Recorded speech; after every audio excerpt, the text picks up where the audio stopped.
फवाद चौधरी साहब का हमें पता है कि उन्होंने बहुत बंद कर दिए हैं अपनी वजारत में। हमें पता है कि यास्मीन राशिद जो हैं उनकी वजह से इस वक्त पूरे पंजाब के अस्पतालों में दवाइयाँ नहीं हैं, अद्वियात नहीं हैं। लेडी हेल्थ वर्कर्स पता नहीं कब से सरापा एहतजाज हैं, डॉक्टर्स अलग परेशान हैं। और भी वज़रा हैं जिनके बारे में आप समझते हैं कि उनके ऊपर नज़रसानी होनी चाहिए।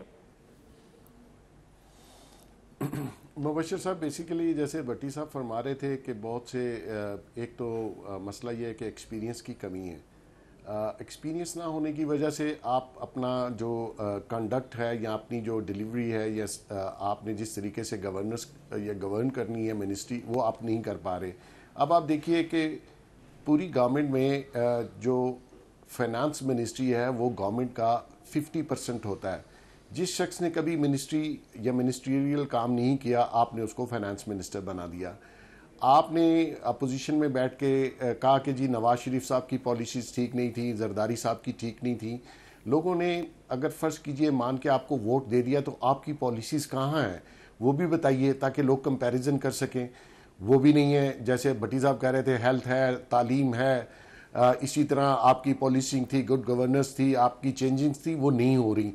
गो के इमरान खान साहब कोशिश कर रहे हैं, दिन रात कर रहा है, लेकिन आगे टीम डिलीवर नहीं करी। आपने कहा पंजाब में मकसद ये है कि अगर कोई नया आदमी भी एक नए आइडिया के साथ मिनिस्ट्री में आए और एक जज्बा हो कि मैंने कुछ चीज़ों को बेहतर करना है और डिलीवर करना है, तो हो सकता है। ऐसा कुछ नहीं है कि नहीं हो सकता।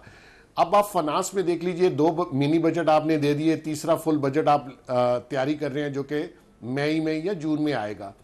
उसमें आप देखिए कि अगर आपने पहले IMF के पास जाना है और फिर बजट बनाना है, तो नेचुरली चीज़ें IMF के प्रोग्राम के मुताबिक और महंगाई होगी और चीज़ें महंगी होगी। अगर आप पहले बजट लाते हैं और बाद में IMF के पास जाते हैं, तो फिर आपको एक और मिनी बजट लाना पड़ जाएगा।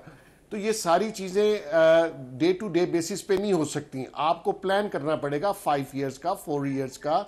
अब देखिए ना, बिजनेसमैन कम्युनिटी इतनी परेशान है। आप 2 मिनी बजट लाए, उसमें दूसरे मिनी बजट में भी आपने कहा कि कुछ चीज़ों की जो इम्प्लीमेंट होगी वो जुलाई में होगी, तो आपको फिर मिनी बजट लाने की ज़रूरत क्या